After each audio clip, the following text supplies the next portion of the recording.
नमस्कार. प्रगटे तव तव न दिसे, लपे तव तव आभासे, प्रगट ना लपाला असे न खुमता जो.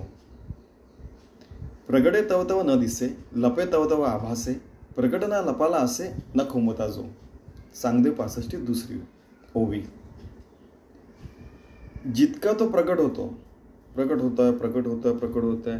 आता इथे समजा लाईट दिसतंय, हे दिसतंय, फॅन दिसतंय, पृथ्वी दिसते, ठीक आहे. जितका प्रगट होतो तो, तितका तो दिसत नाही. म्हणजे कारण की आपल्याला वाटतं की पृथ्वी आहे, तो दिवा आहे, तो लाईट आहे, तो फॅन आहे, तो AC आहे, त्यांच्याकडे दिसतोय, तो ते गणपती बाप्पा आहे, ठीक आहे. असं ते आपल्याला सगळं वेगवेगळं दिसायला लागतं. लपे तव तव आभासे.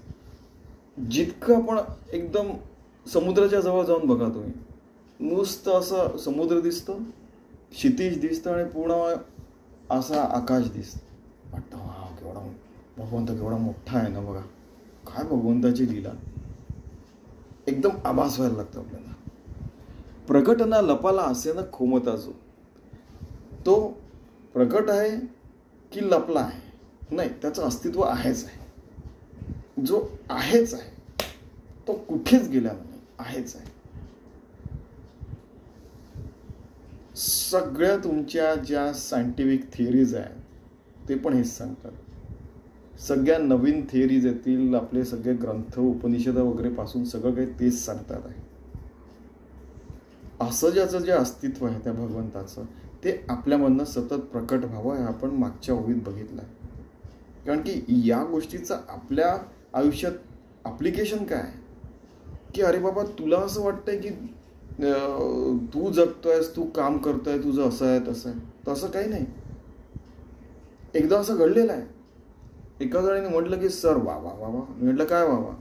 कदाचित आपण या क्षणी जे करतो ते 10व्या पिढीला उपयोगात येणार आहे, पण आपण त्याचा पायवा रचून ठेवलेला आहे. असं होऊ शकतं. ज्ञानेश्वर महाराज साधारण 800-900 वर्षांपूर्वी बोलून गेले. ते आता आपल्याला कमी येत आहे. तसं कदाचित होऊ शकतं. कारण असं आहे की सध्या जीवनमान असं आहे की सगळीकडे युद्ध वगैरे सुरू आहे समजा, तर लोकांचं पोट भरणं पण कठीण होत आहे.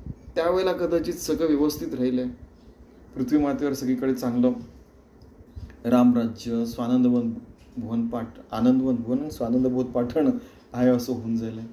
मग त्यावेळेला लोक यावर विचार करायला लागतील, आहे की नाही, की युद्ध नको, मग काय, तर मग बिझनेस वाढेल, बिझनेस वाढल्यावर मग कला वाढेल, मग त्यानंतर मग शेवटी याच मागे लागतील ना, परमार्थाच्या मागे. नाही, आता जीवनात सगळं झालेलं, आता मला भगवंताची प्राप्ती करायला पाहिजे. सगळेचे सगळे भगवत प्राप्ती करायला लागतं. कोणाला माहिती. प्रगटे तव तव न दिसे, लपे तव तव आभासे, प्रकट ना लपाला असे न खोमता जो.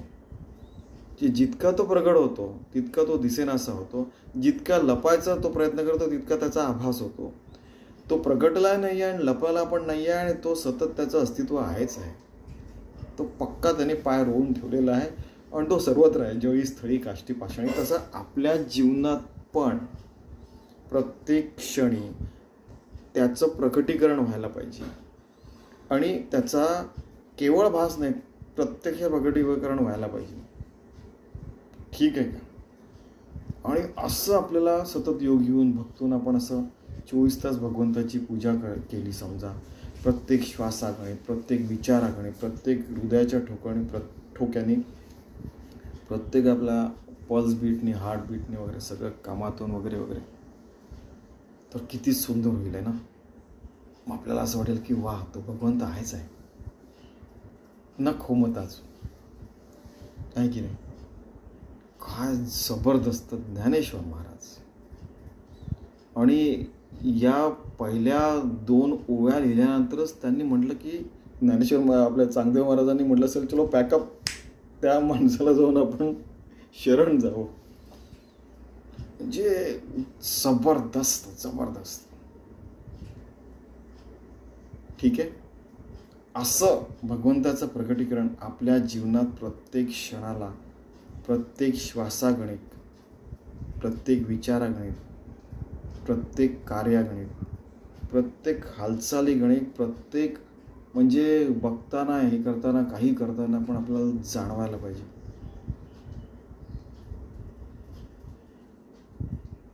आणि मग आत्मज्ञान झाल्यावर त्याच्या पलीकडे पण खूप अगणित स्टेप्स असतात, अगणित लेवल आहेत की अहम बन गे. कुठेतरी असं घडलेलं मी ऐकलेलं आहे असं, की त्यांना वाटलं की आपण झालो आता आत्मज्ञानी झालो. तर मग त्या सद्गुरूंनी त्यांना जायला सांगितलं, तू एक काम कर म्हणे. ते कोणते त्या महाराजांचं मी नाव विसरलो. ते म्हणाले की तू त्या खाटिकाला जाऊन भेट. तो मास्क कापतोय त्याच्याकडे मी जाणार नाही. तर ते जाऊन भेटले त्यांना. अरे हा खाटीक तर आपल्यापेक्षा जास्त आत्मज्ञानी आहे, कळतं ना तुम्हाला. मग अजून एका संन्यासाच्या बाबतीत घडलेलं ना, की तो त्या झाडावर म्हणतो की मला ध्यानाला बसवते. ते पक्षी आवाज करतात, त्यांच्याकडे बघतो तर ते भस्मून खाली पडतात. आणि मग तो भिक्षा मागायला जातो. तो म्हणतो की ती सुगृहिणी असते, ती म्हणते की मी माझ्या पतीची सेवा करते. तर तो म्हणतो की हो इतका वेळ झाला तुम्ही येत का नाही. तो रागवतो त्यांना, तो संन्यासी त्यांना. तो छोटासा असतो, जास्ती मोठा नसतो. त्यांना म्हणतो की अरे संन्यासी थांब, येते मी तुला भिक्षा देते आहे. आणि पुन्हा रागवू नको बरं का, मी त्या पक्ष्यांसारखे नाही की भस्मसात होऊन जाईल. तो पटकन येतो, अरे या मातेला कळलं कसं, कोणता ड्रेस घातला तुम्ही पेक्षा तुम्ही काय काम आणि कसं करताय, कसं भगवंताला समर्पित जीवन जगताय ते मोठं महत्त्वाचं असतं. न खोमताचं असं आपण एक सुंदर जीवन जगावं असं ज्ञानेश्वर महाराजांना वाटतं, आणि तसं आपण जगायचा प्रयत्न करूया. धन्यवाद. कारण की बघा तुम्ही, चांगदेव महाराजांचं पूर्ण लाईफ चेंज झालं, आपलं पण व्हायला पाहिजे. धन्यवाद.